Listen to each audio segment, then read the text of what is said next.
I called my mom while still parked on the side of the road. She answered the way she always does, like she'd been holding her phone and waiting for it to ring. Hey, she said carefully, are you okay? I stared at the empty stretch of asphalt ahead of me, my headlights washing over nothing. I'm not, but I will be. There was a pause. What do you mean? She asked. I'm done running. I'm done waiting for him to decide what happens next. Her breathing changed immediately. What are you talking about? She asked. I'm ending this. Tonight. Silence. Ending it how? She asked quietly. He told me where to go. He wants me there. Another pause, longer this time. Where? She asked. I told her. The house I grew up, the one that's been empty for years. The one he mentioned like it still belonged to him. She inhaled sharply. Oh my God, she whispered. Please, you don't have to. I need you to listen, I said. I'm not asking for permission, I just need you to know where I am. She started talking, then telling me to wait, telling me to call the police again, telling me she could come with me. I love you, I said, because it felt important to say out loud. Her voice broke. I love you too. I hung up before she could say anything else that might make me turn around. The balloons were already there when I arrived. Bright red, blue, and yellow tied neatly to the mailbox like someone had taken the time to make sure they weren't allowed to blow away. They bobbed gently in the wind, cheerful and wrong. Every light in the house was on. I stood across the road for a long time, my car idling quietly, trying to convince myself that if I waited long enough something would change. Nothing did. The front door was unlocked. The living room looked like a party supply store had exploded. Streamers hung from the ceilings, balloons crowded the corners, confetti littered the floor, untouched like it had been thrown hours ago and left exactly where it landed. In the center room, the dining table had been dragged forward, two places set, two glasses, and a cake. White frosting, blue trim, candles already pressed into the top. My name written neatly across it. My hand went to my phone automatically. I didn't even look at the screen when I hit record. The camera opened, then froze. The screen dimmed, flickered once, and went completely black. Not off, just dead. I pressed the power button, nothing. Held it down, tried again, nothing. Panic creeped up my spine. That won't work, a voice said behind me. I turned around. He stood near the hallway, fully illuminated. In uniform, dark blue, badge catching the light, duty belt secured neatly around his waist, the radio clipped to his shoulder like it belonged there. Seeing him dressed like that, in a place like this, made my stomach turn. You work long enough, he said calmly. You learned some tricks along the way. He glanced at my phone. Put it down, he said. You don't need that. I didn't move. He sighed, slow and patient. You always were so stubborn. He said, sit. I looked at the chair across from the cake. I just wanted a real celebration, he continued, stepping closer. All those years I missed. I thought we could finally do it right. His hand hovered near the holster. The gun came out smoothly, already pointed at me. I froze. He watched my reaction for a moment, then slowly placed the gun on the table between us. That gesture scared me more than the weapon itself. Sit, he said again. I sat. He struck a match and lit the candle, the flames wavering, then steadied. Go on, he said. Make a wish. My hands were shaking. Why? I asked. Why me? His expression softened, like I'd finally asked the right question. It's simple, he said. You needed guidance. Your father was a terrible influence. Unstable, violent. It was my job to protect you, to keep you on the right path.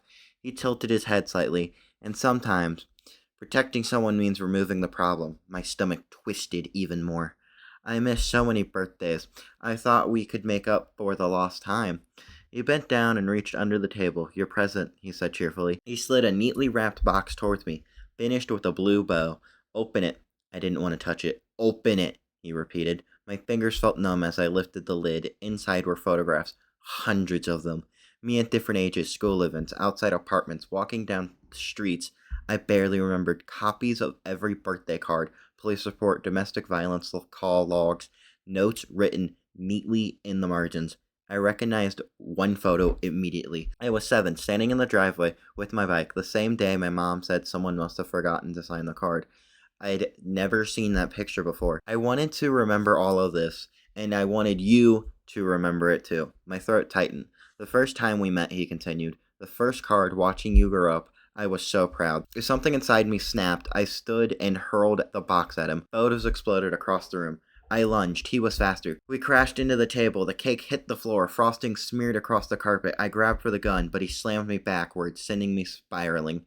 He was on me instantly, his weight crushing the air out of my lungs. His fist came down hard, controlled at first, then wild.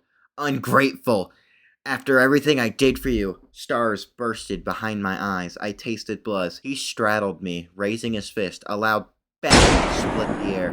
The pressure on my chest vanished. His body jerked violently. Another bang followed. Something warm splashed across my shirt. He slid off me and then hit the floor with a heavy, unreal sound. I laid there staring at the ceiling, ears ringing, lungs dragging in the air like they didn't know if they were allowed to anymore.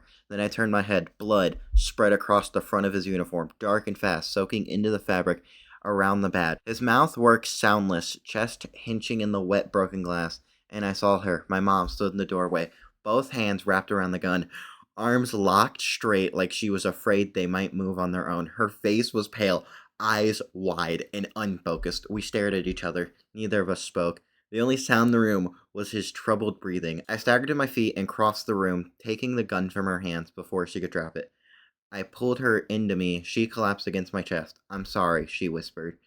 "I'm so sorry." Behind us, he wheezed. His hands twitched, then fumbled weakly towards his shoulder. His fingers brushed the radio. Missed. Tried again. He pressed the button. "Officer down," he rasped. "I've been shot." The words came out automatic. Practice. Red and blue lights flooded the windows. Moments later, sirens screamed. I told my mom to breathe, to stay calm, not to run.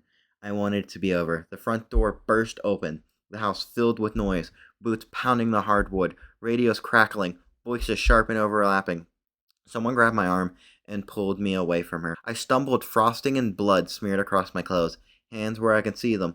I complied without thinking. My mom tried to turn towards me, tried to say my name. Another officer stepped between us, guiding her away. I heard the cuffs before I saw them. The sound hit harder than gunshots. "It's okay," I said.